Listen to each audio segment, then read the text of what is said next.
जय हिंद। स्वागत है आप सभी लोगों का। आज हम लोग खोटा व्याकरण वर्ण लेकर आए हुए हैं। जैसा आप लोग पढ़ते होंगे हिंदी में वर्ण, उसी प्रकार इसमें भी वही परिभाषा है, बस कुछ लिखावटें अलग अलग है ना। इसका कुछ व्याकरण में आपका स्वर्ण वर्ण का संख्या कुछ कम है, किसी में ज़्यादा है, पर जो डिफिनेशन है वर्ण का एक ही है। क्या डिफिनेशन है कि वर्ण किसी व्यक्ति क्या है, किसी खंड या टुकड़ा नहीं किया जा सकता है ना। खंड या टुकड़ा नहीं किया जा सकता है। वर्ण उस मूल ध्वनि को कहते हैं जिसका खंड या टुकड़ा नहीं किया जा सकता है। जैसे जैसे देखिए कैसे आपका क हो गया, क्या ये वर्ण है, इसका तोड़ सकते हैं क्या? तो तोड़ सकते हैं कैसे? क प्लस आ, तो क हो जाता है। लेकिन अगर ये बात करें हलंत दे दे क में हलंत, तो इसका दोबारा से नहीं तोड़ा जा सकता है इसको, क को। तो इसी को क्या कहते हैं? वर्ण कहते हैं। यानी कि सबसे छोटा से छोटा रूप जिसके बाद आप उसको तोड़ नहीं सकते। और कौन सा हो जाएगा आपका? तो आपका देखिए क हो गया, क में हलन दे दिए, च हो गया, ये हलन दे देंगे ना तो इससे छोटा रूप नहीं हो सकता है, इसको फिर से अब तोड़ा नहीं जा सकता। लेकिन अगर च लिखेंगे सिर्फ च, तो इसको च प्लस अ में लिखाया जाता है। ठीक है, तोड़ते हैं तो समझ में आ गया होगा वर्ण किसको कहते हैं। अब बात करते हैं, देखिए हिंदी की बात नहीं करने वाले आज हम लोग, खोटा व्याकरण है तो उसके बारे में हम लोग जानेंगे। तो देखिए खोटा में देखिए क्या है, वर्ण भी दो प्रकार के होते हैं। कौन कौन सा होता है? एक होता है स्वर्ण वर्ण, स्वर्ण होता है, और दूसरा व्यंजन वर्ण। तो बात करते हैं कि स्वर्ण वर्ण कितने हैं खोटा में। तो ऑप्शन आपका दिया हुआ है कि देखिए खोटा में ही आज लिखा हुआ है क्वेश्चन, उसी अनुसार आप पढ़िए और समझिए, है ना। तो खोटा के गो स्वर्ण वन पावल जा है, कितना स्वर्ण वन पाया जाता है? ऑप्शन दिया हुआ है 12, बी 8, सी 9 और डी 6। तो इसका सही आंसर आपका हो जाएगा बी। स्वर्ण वर्ण जो है व्याकरण का वर्ण में स्वर्ण वर्ण खोटा का बात कर रहे हैं, तो ये 8 है। कौन कौन से है चलिए देखते हैं। 8 कौन कौन से हैं? तो देखिए कौन कौन से है स्वर्ण वर्ण। आपका अ है, ठीक है, देखिए अ है, और फिर कौन है?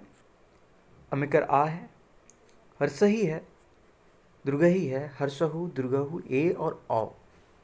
ये आपका 8 जो है स्वर्ण वर्ण है। ठीक है, अब बात करेंगे व्यंजन वर्ण कितने हैं, उसका भी बात करते हैं। उससे पहले कुछ और है, देखते हैं। जैसे आपका दिख रहा होगा हर्षही, देखिए यहाँ पे दिख रहा है हर्षही, हर्षहु और दुर्गहु, है ना। तो इसको क्या करते, खोटा में इस तरीके से नहीं लिखा जाता है। इसको डायरेक्ट हम लोग हिंदी में लिखते हैं, पर खोटा में इसे नहीं लिखा जाता है। ठीक है, ऊ और ओ कैसे लिखा जाता है वो भी जानेंगे। तो इसका सबसे पहले हम लोग जानेंगे कि प्रयोग कहाँ होता है खोटा में। तो देखिए क्या होता है, आपने सुना होगा सर्वनाम किसको कहा जाता है? संज्ञा के बदले आने वाले शब्द को सर्वनाम कहते हैं। तो ई क्या है? एक तरह से स्वरनाम है, और ऊ भी आपका स्वरनाम है। तो इसमें क्या है कि निकटवर्ती नहीं बोलते, ईटा की हक है। ईटा मतलब नज़दीक में जो दिखता है उसी को बोलते हैं ना कि ईटा की हक है, मतलब ये क्या है? तो क्या है, ये काम कर रहा है आपका किसका? स्वरनाम का काम कर रहा है। यानी कि निकटवर्ती चीज़ों को क्या करता है, इंडिकेट करता है आपका, दर्शाता है कि क्या है। उसी तरह ये ऊ है, ये है क्या कि दूरवर्ती, यानी कि दूर वाली चीज़ों को इंडिकेट करता है, बताता है कि क्या बोलते हैं, इंडिकेट करता है कि ऊटा कौन चीज़ हक है। तो क्या ये इंडिकेट ही कर रहा है कि वो क्या है। तो ऊटा यानी कि नज़दीक के लिए ई का यूज़ करते हैं, ई की हक है, और ऊटा यानी कि दूर के लिए आपका ऊ का प्रयोग करते हैं। ठीक है, उसके बाद अब हम लोग जानेंगे कि व्यंजन वर्ग कितने हैं। तो देखिए व्यंजन वर्ग कौन कौन से हैं। आपका क है, ख है, ग है, घ है, इसको बोल सकते हैं, लेकिन क्या है, ड नहीं है। अंगा जिसको बोलते हैं आप लोग, वो नहीं है। कुछ चीज़ें हैं, लगभग तो सेम डिफिनेशन आपका वर्ण का हिंदी और व्याकरण में सेम है, पर क्या है कि कुछ कुछ चीज़ें जो इसमें खोटा में नहीं मानता है इसको। तो ये आपका हो गया। दूसरी बात देखिए, च है, छ है, ज है, झ, इया है, ये आपका व्यंजन वर्ण का क्या है। इतने सारे आपको जितने भी दिख रहे हैं ये सारे व्यंजन वर्ण हैं। ट है, ठ है, ढ है, ड है, ढ है, मूर्धन्य नहीं है। अब क्यों नहीं है इसके बारे में भी जानेंगे, क्यों नहीं है। ठीक है। उसके बाद देखिए त है, थ है, द है, ध है, न है।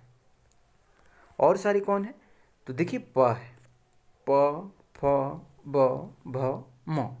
ये जितने आपको दिखे ये सारे के सारे क्या है, व्यंजन वर्ण है। हम लोग बात कर लिए कि स्वर वर्ण कितने हैं, 8 है। कौन कौन से ये भी हम लोग ने सीखा है ना। उसके बाद चलिए बात करते हैं। आपको दिख रहा होगा औ, है ना, औ दिख रहा है। तो इसको खोठा में डायरेक्ट हम लोग नहीं लिखते, इसको खोठा में डायरेक्ट इस तरीके से नहीं लिखते, खोठा में नहीं लिखते। जैसे औरत, ये आपका सही है हिंदी में, लेकिन अगर खोठा में लिखेंगे तो ये गलत है। तो कैसे लिखाया जाएगा आपको खोठा में, तो देखिए कैसे लिखा जाएगा। औरत, आ उ रत, औरत बोलते हैं खोठा में। ठीक है, औरत, औरत नहीं, औरत नहीं बोलते, वो सिर्फ हिंदी में बोलते हैं, लेकिन खोठा में औरत बोलते हैं। उसी प्रकार देखिए, एक को हम लोग पढ़ते हैं ऐ, ऐ, ए को ऐ पढ़ते हैं। ओ को, क्योंकि ये आता है आपका एग्जाम में ज़रूर आता है। ठीक है, लिख दिया जाएगा कि औरत, इसमें से कौन सा सही है लिख देगा, ये आपका ऑप्शन दे देगा, और 3 गलत दे दिया जाएगा। आप मार देंगे औरत तो गलत हो जाएगा, औरत बोलेंगे तो सही हो जाएगा। ठीक है, तो ध्यान में रखिए कि हम ये को औ पढ़ते हैं खोठा में, और ए को ऐ पढ़ते हैं ऐ खोठा में। जैसे ऐसा, ऐसा को ऐसा नहीं लिखेंगे, सिर्फ ऐसा को इस तरीके से नहीं लिखेंगे, लिखेंगे तो बिल्कुल गलत हो जाएगा आपका खोठा में। हम यहाँ हिंदी नहीं पढ़ रहे हैं, तो क्या है कि ऐसा लिखा जाता है, ऐसा। ठीक है। उसके बाद देखिए खोठा, खोठाएँ बोलते हैं। ठीक है, खोठाएँ, ओ को की रंग लिखल जा है, ओ है ना, तो कैसे लिखा जाएगा अभी हम लोग देखें कैसे लिखा जाएगा। आओ लिखाया जाएगा, या फिर आई लिखाया जाएगा, औ लिखा जाएगा, या फिर औ लिखा जाएगा। तो जैसा कि हम लोग देखे हैं, देखिए कैसे लिखा जाता है। ये आपका देखिए कैसा लिखा जाता है, देखिए औ लिखा जाता है, औ। ऐसा नहीं कि आऊ लिखाएंगे तो ये भी गलत हो जाएगा, औ भी लिखेंगे तो गलत हो जाएगा। हम औ को औ ही लिखते हैं और पढ़ते भी वही है। तो आपका ऑप्शन ये सही हो जाएगा आंसर, ऑप्शन ये आपका सही आंसर हो जाएगा। चलिए अगला क्वेश्चन देखिए आपका, खोठाएँ ध्वनि के की कहल जाए। ठीक है, ध्वनि को क्या कहा जाता है खोठा में, ऑप्शन ये आपका शब्द।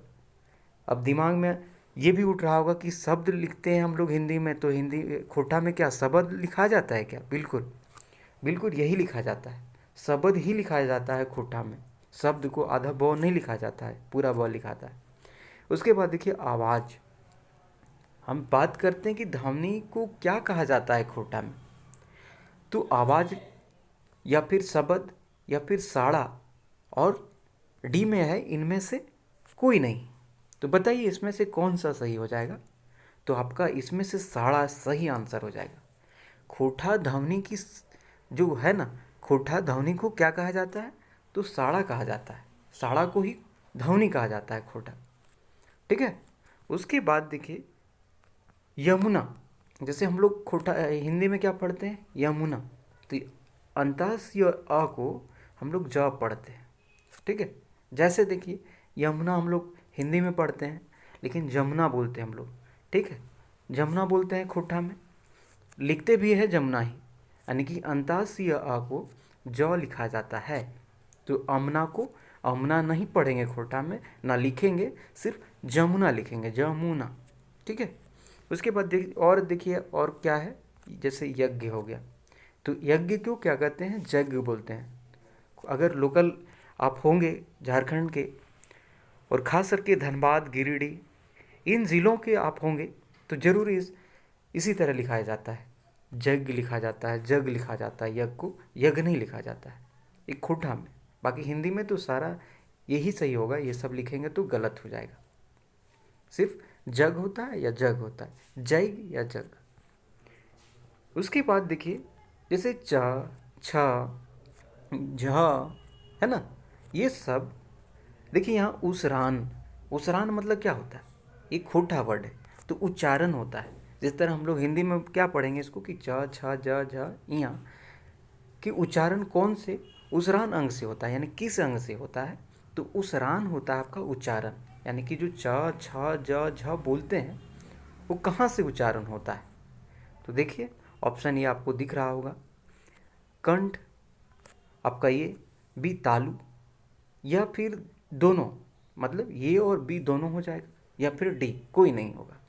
तो एक बार बोल के देखिए, च छ ज, ये कहाँ से होता है, तो आपका ऑप्शन बी से, यानी कि तालु से हम लोग यूज़ करते हैं। देखिए च छ, ये क्या है, तालु से हम लोग उच्चारण करते हैं, तो आपका सही आंसर हो जाएगा तालु। अगला क्वेश्चन देखिए आप, खोठाएं, खोठाएं, खोठा को खोठाएं, ठीक है, ये की तरह लिखल जा है, तैर, सॉरी किस तरीके से लिखा जाता है, तैर मतलब तरीका। तो डायरेक्ट देखिए, सोचिए कि ए को हम कैसे लिखते हैं, आई लिखते हैं, अभी जस्ट हम लोग पढ़ चुके हैं कि ए और औ को कैसे लिखा जाता है, इसको कैसे लिखा जाता है और इसको कैसे लिखा जाता है। तो इसको आई लिखा जाता है, या फिर आई लिखा जाता है, या फिर अच लिखा जाता है, या फिर आई लिखा जाता है। क्योंकि देखिए बहुत सारे क्या है, थोड़ा बहुत डिफरेंस है, जैसे आई, आई, ठीक है, अच, आइच। तो बताइए ए को कैसे लिखा जाता है खोटा में, तो बी ऑप्शन सही हो जाएगा, आई लिखा जाता है, आई लिखा जाता है, ठीक है। और औ को ओ को कैसे लिखते हैं, औ बोलते हैं, औ औ लिखते हैं ना, तो इस तरीके से लिखा जाता है। उसके बाद अगला क्वेश्चन है आपका कि व्याकरण, व्याकरण शब्द के उच्चारण उखरान कैसन हव है। व्याकरण को हम लोग कैसे क्या खोटा में कैसे लिखते हैं या फिर कैसे उच्चारण करते हैं। ऑप्शन ये है व्याकरण, ऑप्शन बी व्याकरण, या फिर व्याकरण। देखिए ये है अंतासिया है यहाँ पे, और यहाँ आ है। ऑप्शन सी है वैयाकरण, वैयाकरण, या डी इनमें से कोई नहीं। तो जैसे बात करते हैं खोटा में व्याकरण को, व्याकरण तो हिंदी में लिखा जाता है, तो व्याकरण बोलते हैं हम लोग हिंदी में, खोटा में बोलते हैं हम लोग व्याकरण, व्याकरण को व्याकरण भी बोलते हैं और व्याकरण भी बोलते हैं, ये दोनों आपका सही आंसर हो जाएगा। उसके बाद देखिए अगला क्वेश्चन है कि बेईमान, बेईमान शब्द उच्चारण कैसन हो है, मतलब कैसे उच्चारण होता है बेईमान का। ये आपका हिंदी है बेईमान। ऑप्शन ये है बेईमान या फिर बेईमान, ऑप्शन बी बेईमान, या फिर ऑप्शन सी ए और बी दोनों, या ऑप्शन डी इनमें से कोई नहीं। तो बेईमान को हम लोग बेईमान बोलते हैं, खोटा में बेईमान या फिर बेईमान बोलते हैं, ठीक है। तो ऑप्शन ये आपका सही आंसर हो जाएगा, यही हो जाएगा सही आंसर। पैजामा, देखिए पैजामा, पै, देखिए पैजामा शब्द एक सही उच्चारण, उच्चारण या उच्चारण बोलिए उखरान छांटा, यानी कि पैजामा शब्द सही कैसे लिखा जाता है और उच्चारण कैसे किया जाता है। ऑप्शन ये है पैजामा। देखिए ध्यान देखिएगा, थोड़ा बहुत अंतर है, पैजामा या फिर पैजामा, या फिर पाजामा, या फिर पत्र जामा, या फिर सभी। तो जैसे हम लोग पैजामा को बात करते हैं, देखिए पैजामा ही होता है खोटा में, पैजामा, पैजामा या फिर पैजामा, यही आपका सही आंसर हो जाएगा। ना ये होगा, ना ये होगा, ना ये होगा, पजामा तो आपका नहीं हो सकता है, पैजामा, ठीक है। अगला क्वेश्चन है आपका खोठाएं, ई के प्रयोग, प्रयोग नहीं बोलते हम लोग, और बोलते भी है तो जो भी लगते, बोले थे ना कि यह को हम लोग जब पढ़ते हैं, यह को जब पढ़ते हैं, तो खोठाएं ई की प्रयोग, प्रयोग बोलता है, ठीक है। कौन रूप में हवो है, कौन रूप में होता है, ठीक है। तो खोठा ई हम लोग पढ़े, सबसे शुरू में पढ़े क्या होता है, सर्वनाम के रूप में होता है, या फिर ये संज्ञा के रूप में होता है, या फिर सी ए और बी दोनों के रूप में होता है, या डी कोई नहीं होता है। तो हम लोग जैसा कि शुरू में पढ़े थे, क्या पढ़े थे कि जो इसका जो होता है सर्वनाम के रूप में होता है। अभी याद नहीं होगा तो देख लीजिए कैसे पढ़े थे। ई पढ़े थे और ऊ पढ़े थे, ऊ पढ़े थे। इसका जो होता है निकटवर्ती इंडिकेट करने के लिए होता है। ई कैसन हक है, ईटा की हक है, तो ये क्या है, ये ईटा क्या है, सर्वनाम है, ठीक है। और ये निकटवर्ती के लिए, नज़दीक के लिए इंडिकेट करते हैं, और ऊ जो है वो दूरवर्ती के लिए इंडिकेट करते हैं। जैसे ऊटा की हक है, ऊटा की हक है, यानी कि बहुत सारे थोड़ा दूर में रहता है, उसको क्या बोलते हैं, ऊटा की हक है। तो क्या है ये, सर्वनाम है। सर्वनाम किसको बोलते हैं, संज्ञा के बदले आने वाले शब्द को। संज्ञा के बदले कौन है, ये ऊ है, ई है, ये सब आ रहा है, तो वही आपका सर्वनाम के रूप में इसका यूज होता है। उसके बाद देखिए रात दिन। रात दिन को खोटा में कैसे लिखेंगे, रात दिन को खोटा में कैसे लिखेंगे, तो रात को राइत लिखते हैं, ठीक है, राइत, राइत दिन, ठीक है। ये आपका आंसर सही हो जाएगा। राइत, रात को राइत, और दिन को दिन लिखते हैं, तो राइत दिन हो जाएगा। उसके बाद देखिए खोठाएँ, अंताशय, अंताशय है खोठाएँ, अंताशय शब्देक आगू कीरंग भई जाहे, यानी कि इसका कैसे लिखा जाता है, अंताशय का कैसे लिखा जाता है। ऑप्शन ए आपका ज, या फिर इया, ई य है। ऑप्शन बी में है ई हर्षही, दुर्गई है ना, ये दुर्गही, या फिर अ। ऑप्शन सी आपका दुर्गही या, और फिर ऑप्शन सी अंताशय। बताइए इसका क्या होगा आंसर। तो जैसा कि हम लोग शुरू में पढ़े थे कि अंताशय को हम लोग ज पढ़ते हैं। जैसे यमुना, यमुना को हम लोग जमुना पढ़ते हैं, जमुना पढ़ते हैं। यज्ञ को हम लोग जग बोलते हैं। उसी प्रकार ज और इया, ई और अ लिखा जाता है या पढ़ा जाता है आपका अंताशय के बदले, ठीक है। उसके बाद देखिए नारायण को, नारायण को खोठाएँ, खोठाक सही उसरान छाटा। आपको बताना है, या फिर बताइए कि नारायण को कैसे उच्चारण करते हैं और लिखते हैं कैसे, ठीक है। जल्दी बताइए, नहीं बता पा रहे हैं कोई बात नहीं, सबसे लास्ट में इसका आंसर दे दिया जाएगा। चलिए इसका अगला क्वेश्चन है आपका कि एकर में केकर प्रयोग खोठाए नाय हवे है, मतलब इसमें से कौन सी इसका प्रयोग नहीं होता है। तो शुरू में आप देखे होंगे कि स्वर्ण, स्वर्ण आपका क्या था और व्यंजन क्या था, ठीक है। तो रही बात देखिए मूर्धन न का यूज नहीं हुआ था, इसके बदले हम लोग न, ये न पढ़ लिखते हैं। ये स जो है तालिब स है, धन स है, इसके बदले हम लोग ये स पढ़ते हैं, लिखते भी हैं और पढ़ते भी हैं। पढ़ने में तो एक ही जैसा है, न ही पढ़ा जाता है, लेकिन लिखा जाता है मूर्धन न के ये वाला, और स इस तरह लिखा जाता है, ताकि कोई भी स होगा स इसी तरह लिखा जाता है खोटा में। तो इसका प्रयोग नहीं होता है, बाकी सभी चीज़ का और सभी ऑप्शन का यूज हो ही जाता है खोटा व्याकरण में।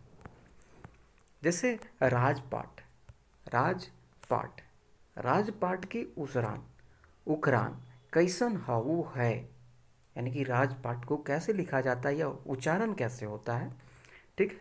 आपका ऑप्शन दिया हुआ है ये राजपाइट, ऑप्शन बी राजपाइट, ऑप्शन सी राजपाट, या ऑप्शन डी सभी।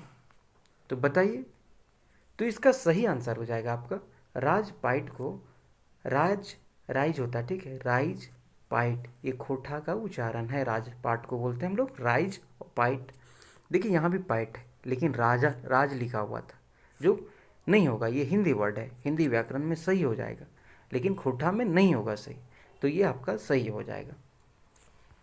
अगला क्वेश्चन है आपका गर्मी, वर्षा गर्मी। वर्षा गर्मी को खोटा में हम लोग बरखा बोलते हैं, बरखा गर्मी, ग ह रमी, ठीक है, ग रहमी, ठीक है। वर्षा गर्मी को हम लोग बरखा और गह रहमी बोलते हैं, गर्मी को, वर्षा को बरखा बोलते हैं। उसके बाद देखिए आपका यह सवर के असरान कहाँ से हवो है। बताइए अ जो हम लोग बोलते हैं, उच्चारण कीजिए एक बार, अ तो कहाँ से निकलता है, कहाँ टच होता है आपके मुंह में, या तो कंठ में, कंठ से, या तालु से, मूर्धा से, या ओठ से। तो एक बार पढ़ के देखिए, उच्चारण कीजिए अ। अ कहाँ से होता है, कंठ से होता है ना। तो ऑप्शन ये आपका सही हो जाएगा, ऑप्शन ये सही होगा। देखिए आज यही था लास्ट क्वेश्चन। अगर ये वीडियो आप लोगों को अच्छा लगा होगा तो लाइक शेयर कमेंट जरूर करें। जय हिंद।